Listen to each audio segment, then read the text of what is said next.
Okay, we're back at 9:22 on North Dakota Today. The question of the morning is, how do you know if you need to go see a counselor? Whether you're a married couple, boyfriend, girlfriend, or, as we're going to address right now, an individual. Annette Link is a marriage counselor here in the Bismarck area. So we talked about couples in the last segment. Just as an individual person, what are the signs that, you know, if you look yourself in the mirror, you think to yourself, you know, I may need some help? What are those signs? What I often hear from people when they come in is they say, you know, I just feel like I'm on an emotional roller coaster. That emotional stability that they're somewhat accustomed to of being able to manage day to day, pretty soon they're feeling like I'm crying, I'm angry, I'm all over the place. Mm-hmm. And that definitely is a sign that there's something that has affected them.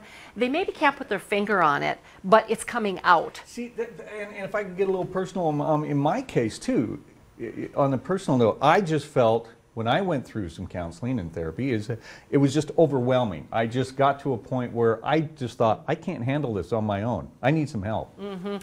I use analogies a lot of times with people, and I say it's like we have our own little closets, our individual and emotional and physical closets, and we don't oftentimes realize what we're putting away and what we're stuffing in the closet. You know, little hurts, little situations, and that we maybe don't take the time to process or grieve or take care of. We're shoving it in the closet. And all of a sudden one day we can't close the closet anymore.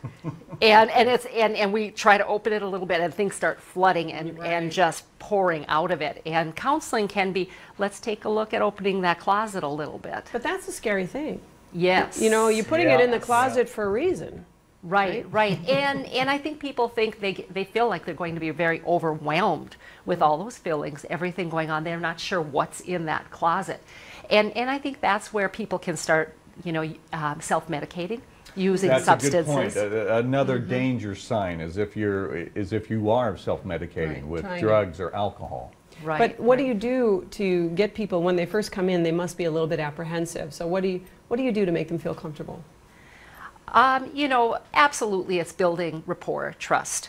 You know, I encourage people to take a look as to whether or not I'm a good fit for them, whether or not, you know, there's something I can help them with. I ask them what they want to accomplish. So it is helping them determine what it is they want to work on. If they're saying, hey, this is short term, let's get to business, and I don't want to be here for 2 years. Well, that's a good point too, because I mean, you have to find a counselor or a therapist that you feel comfortable with and that you trust. You just can't go into anybody's front door and make it work. Right. And I do encourage people to be their own advocate of their mental health, just as well as people shop around sometimes for a physician.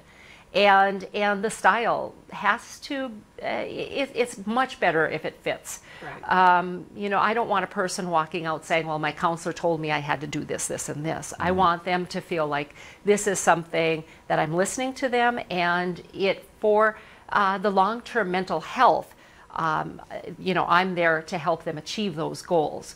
I'm not there to be judgmental, to pick sides in a marriage. I'm just giving them some good building blocks of what they need in order to be able to kind of unburden themselves of all the things that may have gone on. Unburdening, that's a great way to put it. Exactly. We've got about 30 seconds left in that. Can you quickly address the stigma that's attached to going to see a therapist? Because that's what keeps a lot of people from even doing it. Right. You know, sometimes it's the most competent people that can have the most difficult time coming to counseling because they're so accustomed to just dealing with issues on their own and being successful or dealing with problems. And, you know, I'm a true believer that we all need other people in the world. We can't do everything by ourselves. We're designed to be social beings. We lose our objectivity at times when we're in our own bodies. And I think it's good to listen to the influence of others, of other people saying, you know, you're kind of snapping at the kids. What's going on? You know, you're not yourself at work. And so I think it is tough for people to set aside the idea that this is a weakness, that this actually is very good self-care. All right. Well, thank you so much. Okay. All right, we'll be back with more North Dakota Today coming right up.